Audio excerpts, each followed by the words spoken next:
Gravel Trap Legends Tourist Trophy, and we are on board the GTL chopper for a quick tour around Santa Cruz in southern Brazil. 3.5 kilometres of excellent touring car racetrack.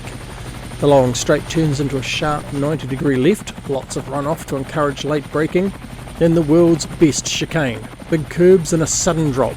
You wouldn't think it, but GTL will fit 3 wide through this chicane. A short run into the keyhole, you drop down into this 300-degree tight sweeper, then you get spit back out uphill onto another short straight.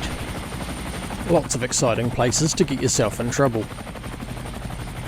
That's a quick burst down the short straight before you come to the blind left-right switch. Turns 8, 9 and 10 form a very slow complex.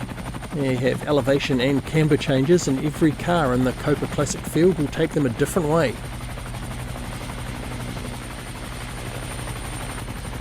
And next you hit the 3 big sweepers, left, right, left. Turns 11, 12, 13, with turn 13 left-hander, a tightening radius that takes a lot of concentration to get right.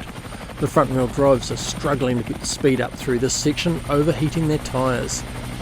And then the final turn is all about getting as much speed down that 750 metre long main straight, and that's where our drivers are lined up and ready to go. 4 wildcards, TB9 and Pixel in row 1, Lou and Max Power in row 2, Max only qualifying in his last run this morning.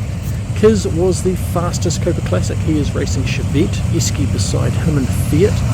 Travis is back this week, also in Chevette. Lots of Golfs and Cruzats this week, all very stable at Santa Cruz. And of course our 3 series leaders at the back, Cuckoo, Rangy and Mark, all primed to claw back as many points as possible.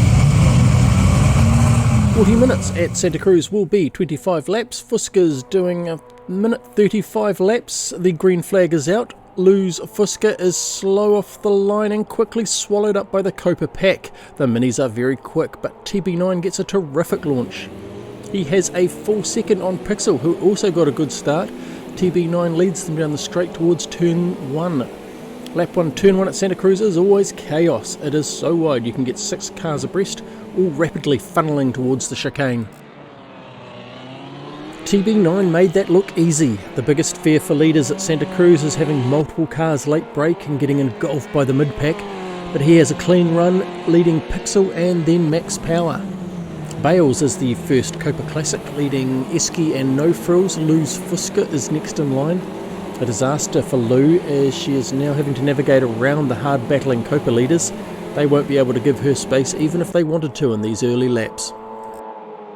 First time down around the keyhole, it's descending entry and cars can get unsettled and unbalanced, and several drivers will be embarrassed here tonight. But first time through, everyone is on best behaviour. Bales went into this round 7th place, but you can already see he's going to have a good night. He has serious pace and he's grinning ear to ear in that little Cooper.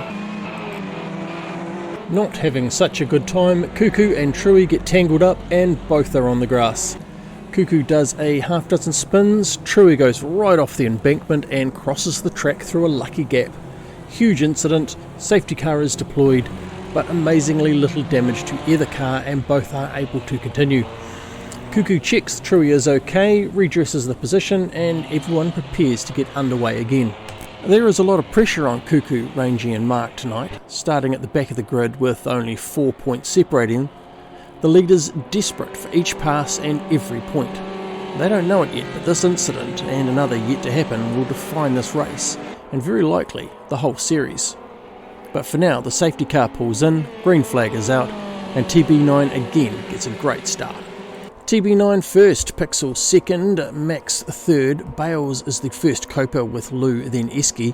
Rangy is up into 10th, Mark in 13th, and Cuckoo now all the way at the back of the field in 19th, with a lot of hard work ahead of him.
Up at the front of the Copa Classics, Eski and Travis are having a fierce battle for first in class.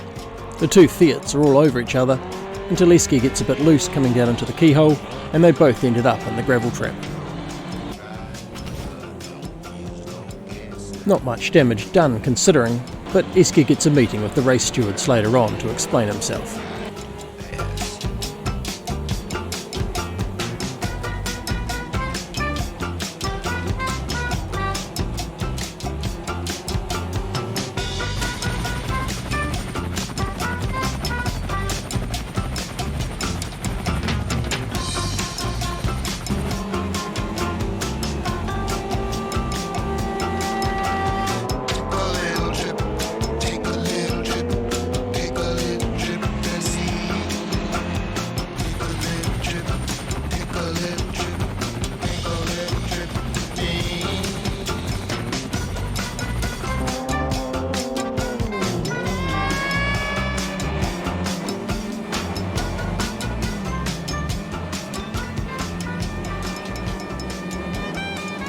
"15 minutes into the race and the second significant incident happened. Rangy had worked himself up to 5th, second in class, and then he got it all very wrong in the keyhole, taking no frills with him. This was a pretty spectacular crash, but remarkably, both Rangy and No Frills get away with very little damage. More importantly though, Cuckoo sees a chance and the hunt is on. Rangy and Cuckoo now spend the rest of the race hunting each other down, playing cat and mouse through the mid-pack, weaving in and out of traffic, each trying to use other drivers as buffers and try and get another couple of metres gap just to take a breath. Mark also started at the back as third on the leaderboard, where Rangy and Cuckoo have both gone on the attack at Santa Cruz, and both have seen some drama. Mark has played it safe. He elected to drive the Poussette, a very stable car but not the fastest. Mark has slowly but carefully worked himself up into 10th place, while Rangy and Cuckoo furiously fight with each other up from 16th. But safe and steady does not get your sponsors airtime, so all eyes were on the beaten up little black Fiat and the beaten up white Chevette.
But there are other cars on track also. Bales has spent the race within inches of Chris. These two have almost been keeping pace with Max in the third fastest Fusca, and Travis is not much further down the track behind them. 5th place is another driver keeping his head down and just turning clean laps, Left, the fastest Passat driver on track, and is on his way to a great result at Santa Cruz. But it's Eski who is the big surprise tonight. During all of the drama and excitement, Eski has snuck back from his earlier crash to take and hold first place in the Copa Classics. A blazing run back through the pack and the clock counting down the final minutes. Lap 25 and the Checkers comes out for TB9. He's had a very uneventful race, leading the whole way, Uneventful, however, always scores well, and TB9 will climb back up to 12th place after missing round 3 at Jacarapagua. Pixel is home in second, and Eski will take third. For the second week in a row, he has put a Copa Classic on the podium, taking 8th place in the championship overall. Provisionally, we'll have to see what the race stewards have to say about that earlier incident. Cruz is 6th overall after he and Bales had a near disaster with a car spinning ahead of them. Great racing and great points. Then Travis and Left come across the line ahead of Cuckoo, taking 9th place. A brilliant recovery drive from near disaster, and he will take overall lead of the championship from Rangy, who will cross the line in 12th, and Mark will come in 14th to share 3rd place in the series alongside Left. This will mean that all 4 of these drivers will be starting at the back of the grid at Campo Grande next week. Caught up in the heat of racing, now our series leaders all remember starting at the back penalties and are actively helping the race stewards find their violations, looking for any penalty points that might reduce their great performance tonight and allow them to qualify at Campo Grande.